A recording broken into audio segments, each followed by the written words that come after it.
সংবিধান জানুয়ারির মধ্যে হচ্ছে না। এমন তথ্য জানিয়ে উপদেষ্টা মাহফুজ আলম বলেছেন, ঘোষণাপত্র সরকার দেবে না, ঘোষণা আসবে জনগণের পক্ষ থেকে। রিপোর্টে আরও জানাচ্ছেন সহকর্মী মুস্তফা মল্লিক।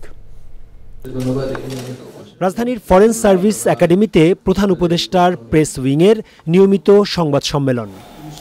অন্তর্বর্তী সরকারের উপদেষ্টা মাহফুজুল আলম শুরুতেই জুলাই গণঅভ্যুত্থানের ঘোষণাপত্র নিয়ে কথা বলেন। শুধুমাত্র রাজনৈতিক নয়, বরং গণঅভ্যুত্থানের যতগুলো পক্ষ আছে, সরকার আগামী সপ্তাহের মধ্যে এই ডকুমেন্টটির ব্যাপারে সিদ্ধান্তটি জানাবে।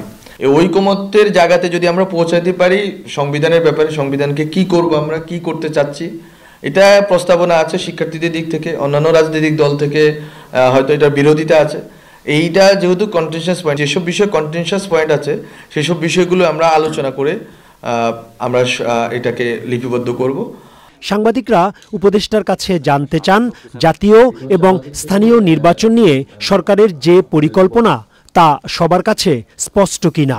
এটা একটা প্রস্তাবনা আকারে স্যার বলেছেন যে লোকাল গভর্নমেন্ট ইলেকশন যদি হয় তাহলে যেটা হবে যে নাগরিকদের এই সেবা প্রাপ্তির সুযোগ তৈরি হবে। ওই সংস্কার যদি মধ্যমেয়াদী হয়, দীর্ঘমেয়াদী হয়, স্বল্পমেয়াদী হয়, বা কী ধরনের সংস্কার, এটা যদি ঠিক হয়, ওই সংস্কারের মেয়াদ অথবা পরিধির ভিত্তিতে আমি মনে করি নির্বাচনের ডেট ঠিক হবে। প্রধান উপদেষ্টার প্রেস সচিব বলেন, আগামী মাসের মধ্যেই শিক্ষা প্রতিষ্ঠানে শতভাগ বই পৌঁছে যাবে। ক্যাবিনেটে বলা হয়েছে যে পাঠ্যপুস্তক আগামী মাসের মধ্যে সবাই হাতে পাবেন, সবার হাতে। পিডিএফটা সবার কাছেই আছে। হোপফুলি আমরা যে সমস্যাগুলো এবার ফেস করলাম স্ট্রাকচারাল, সেগুলো নিয়ে তো ইন্টেনসিভলি আমরা কাজ করছি। এটা ভবিষ্যতে ইনশাআল্লাহ এটা ফেস হবে না।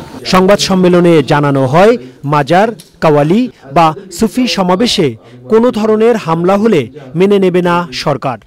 5ই আগস্টের পর মাজার বা এই ধরনের সমাবেশে হামলার ঘটনায় ক্ষতিগ্রস্তদের মামলা করার পরামর্শ দেওয়া হয়েছে প্রধান উপদেষ্টার প্রেস উইংয়ের পক্ষ থেকে। Mustafa Mallik, channel I, Dhaka.